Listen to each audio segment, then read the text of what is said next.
was maybe taking up too much of your life and were worrying about appreciating the rest of your life. How has that helped you appreciate the other aspects of your life?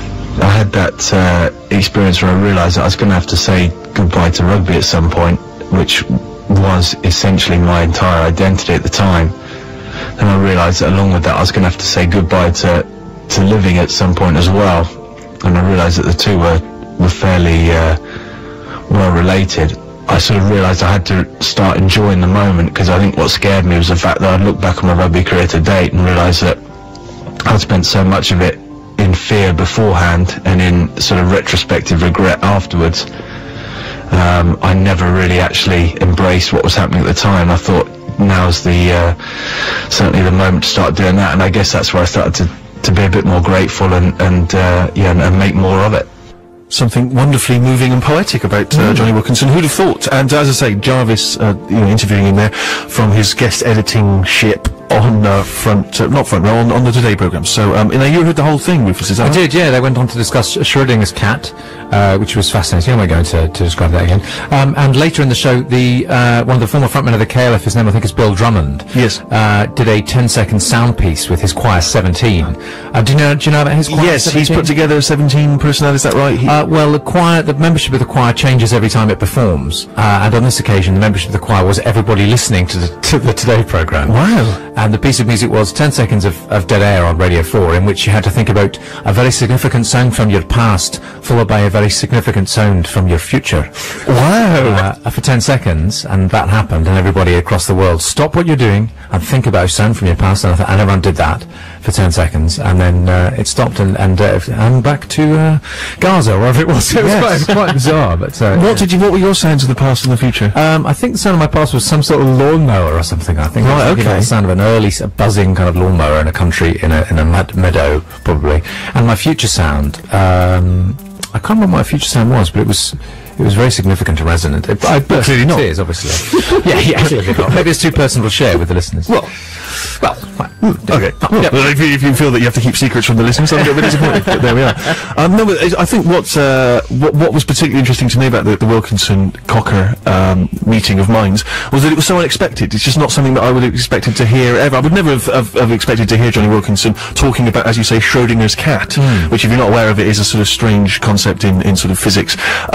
So anyway, it got me thinking, what would you like to see come 2009? What unexpected treat or event or occurrence would you like to see in 2009? You suspect that it probably won't ever happen. There's a potential that it could occur, and maybe if we can help you make it happen, then of course we will on the Steve Show. The one that I'm particularly excited about, and I don't think this is going to happen, what I'd love to see, maybe just as a kind of art exercise or something, would be a group of celebrities, and it could be a very mixed bag. A group of celebrities get together and they start hounding the paparazzi mercilessly. They just start following them round like Batman, taking pictures of them, taking pictures of the paparazzi's wives as they go down to the laundrette looking a bit sort of without makeup, maybe and then maybe there's some kind of website or their own publication that they start printing these pictures in, and I'm talking merciless. I mean, the paparazzi, some bloke called Jeff with a digital camera goes on holiday to Marbella for 2 weeks. They're there on the beach, shots of him with his cellulite. Yeah, they're breaking into his hotel room, going through his pant drawer. Exactly. And then meanwhile, someone else from the gang of celebrities is also trying to get some kind of sort of moralistic campaign off the ground that involves, I don't know, salacious rumours about the editor of a major tabloid newspaper that may or may not be true. I just wonder, maybe it probably won't happen. It would be lovely to think that it could. Any thoughts from you, Sammy? I've got a kind of personal thing that I'd like to see happen. It's one of my New Year's resolutions. I'd like to get a word in the dictionary. That's very sweet. Do you have a word that you have in mind? I heard on the Vine that there was no name for the back of the knee, and after a tiny bit of research... Whoa! You heard on the Vine? What particular Vine is this? Down the youth club. My mum actually just happens to mention it in conversation. There's no name for the back of the knee. Turns out there is. So that's a shame. We spent about half an hour on New Year's Day trying to think of one. Dobson's Crevice being my most Dobson's Crevice. Never mind. We should point out that that's Sammy's surname, just so that you didn't just arbitrarily pull that out of the hat. Dobson's crevice. I quite But like what's the real back of the knee? It's quite a long, not pointless, a Latin explanation, but I was just gutted to find out there was. So now I've just set my sights on a word. Any word. So that's my thing for the year. I'm going to invent a word, get it published somewhere, and by the end of the year have it in the OAV. I think we need a word from you by the end of the show, Okay. Sammy, that we can make and try and campaign for you. And Rufus? Well, Steve, I'm sick and tired, as I'm sure you are, of banks in crisis and celebrities in a very different sort of crisis. I think it'd be quite interesting if they swapped over a little bit. Right. There's a little bit of a crossover. So I'm not sure how interesting it would be for Amy Winehouse or Britney Spears to run out of money, but it would be quite interesting to see all the banks just having a bit of a difficult, emotional time. You mean the bank itself? Yeah, I really think about the institution itself, but also the employees of that bank, seeing them maybe shave their own hair off. Right, and maybe a Britney meltdown. Yeah, doing a bit of that, wearing odd socks, crying a lot, putting on their clothes, not washing. Now, Harry, of course, strong opinions on this because he works in a bank. Have I not suffered enough? I go to work every day under threat of the sack. Bonuses, forget bonuses. You're gonna have to take your own drinks in soon. It's rubbish. And what, you want me to suffer even more? And what have I done? No, it's your bosses. It's mainly your bosses. It's not my bosses. It's like 30 people in the world who are doing this mental stuff that and you can't do everyone who works in a bank. Ooh, here we are once again absolving himself of responsibility. It's Nazi Germany all over again. I was reading Peston's blog over Christmas, and some Robert Peston being the economic editor of the BBC, and some unwashed moron had sort of written into his blog and said, I couldn't believe it, my bank's supposed to be in crisis, I went down there, it's the same old bank manager, he's not been sacked. It's like, what has your bank manager got to do with the global economic crisis, you stupid idiot? And I'm afraid Roof has just put himself in with that lot. Wow, so what would you like to see happen in 2009, which is unlikely but could occur? I'd like to see people who are obviously going through tough times just give some more money to the bank so that I can have a bonus. Typical. Once again, Fat Cat Harry talking and thinking only of himself. If you want to get in touch, any suggestions on things you'd like to see happen in 2009 which are unlikely but which could occur, you can get in touch. Text us on 64046 or email stephen.sixmusic@bbc.co.uk. Who's the most unlikely person to have a Britney-style meltdown? Possibly Titchmarsh. Yeah, maybe I think Alan Titchmarsh just kind of maybe sort of at the Chelsea Flower show, just ripping off all his clothes and just furiously doing something obscene. It's quite unlikely.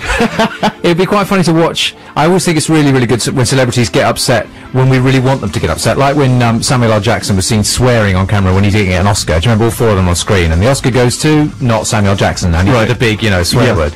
I think if Forsyth made it really clear about the knighthood thing, and just one day we just saw him in the streets tearing his hair off, running around, or knighting himself, or on Strictly Come Dancing, just excuse me, can I take a moment here? And just looking straight into the camera and just screaming obscenities at the Queen. Yeah, Your Majesty, if you're watching, would it kill you? Would it kill you? Because it's killing me.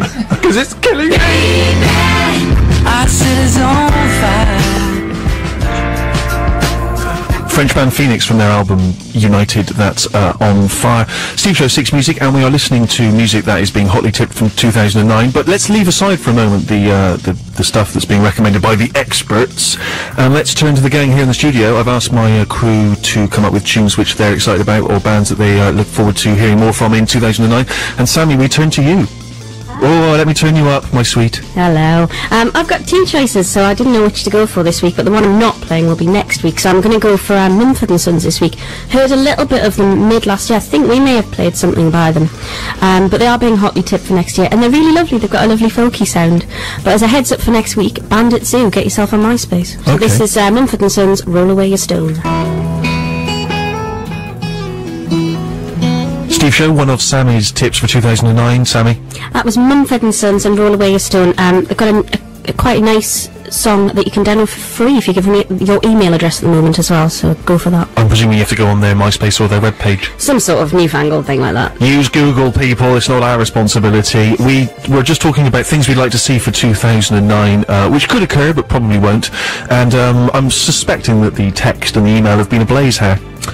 Yeah, Davey and Sally, me and my wife think that adverts should have to show food products such as ready meals in their actual context, i.e. how they would be normally presented and ingested. But the same would also go for video games. No more sexy models and happy footballing families. Instead, the kind of lard arse. Yeah, if they really did tighten up the advertising rules, so you really had to see. Because I'm sure I've been in the kebab shops in the past where the pictures above the counter do not reflect what I bought. Yeah. And I'd also like to see barbers maybe upgrade some of the photographs in their window from men who had their hair cut in perhaps 1986 whilst modelling for a Gillette razor. Sammy, you've had one? Hi, it's Andy from Leeds here. I'm surprised you with a woman's voice. In 2009, I'd like to see Barry Davies asking Simon Cowell why he's decided to enter the Ultimate Fighting Championships. I'd also like to see him killed in a freak headlock accident. Cowell? I would like it if Cowell did jettison his lucrative career and just decide to give his money away and start perhaps living in a barrel like Huckleberry Finn. It's unlikely, but it could occur. But it's the idea that Cowell could do anything now. He doesn't need any more money, so, you know, just give it a rest. Why not just become an Ultimate Fighting Champion? Rufus? I'm going easy on the death threats, because there have been some. Not towards any of us, but there's quite a lot of people that people want dead. But Kate from Manchester said quite sensibly, I'd quite like all the bargains on crap food to be replaced by deals on good food. Buy one, get one free oysters? Not a bad idea. Keep them coming. We'll be back after the news with more new music and more Wiffle and Waffle. On Digital Radio. First single, of course, from The Strokes, from their debut album, Is This It, from 2001. Steve Show 6 Music, with me, Steve Merchant, my little gang of cronies here, and we are listening to some of the music that's being tipped to be big in 2009.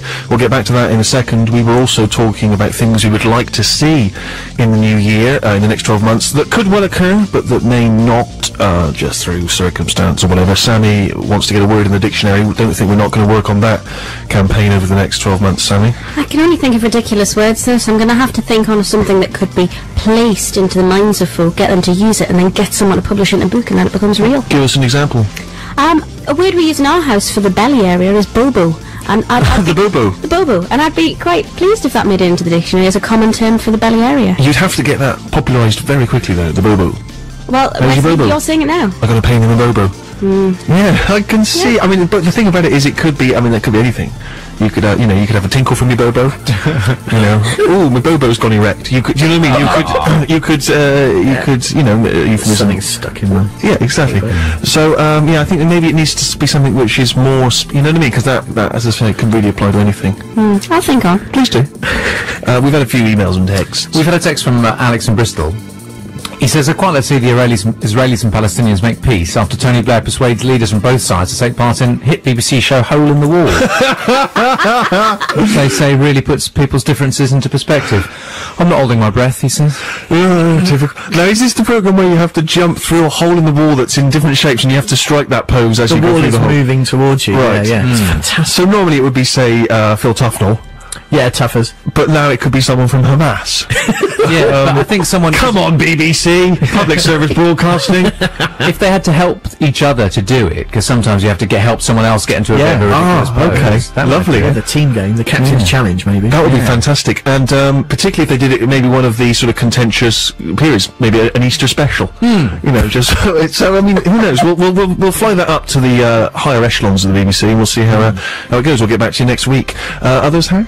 Well, there's a personal one from me, really. When we come into the building every week, as you walk in on the left, there's a rack full of postcards of all the BBC's Great and Good, all the radio stars. Righty. Yeah, Radio 2 also goes out from this building as well as 6. So I've managed in my little collection. I've got a Righty, I've got a Wogan, I've got a Winton, Right. I've got an Adam and Joe. We had about 1,000 Maconis between us, didn't we, Sammy? For Yeah, a we long did. time, I was giving those out to people in the street. But there's none for the Steve Show. Oh, that's a shame. Which is a bit disappointing. Yeah, I wonder what's happened there. Yeah. Does anyone know we're on the radio? I don't think so. Does anyone? I'm not even sure that people at 6 Music are aware we're on. No, well, Is this going out, or are we? Well, we've been trying to keep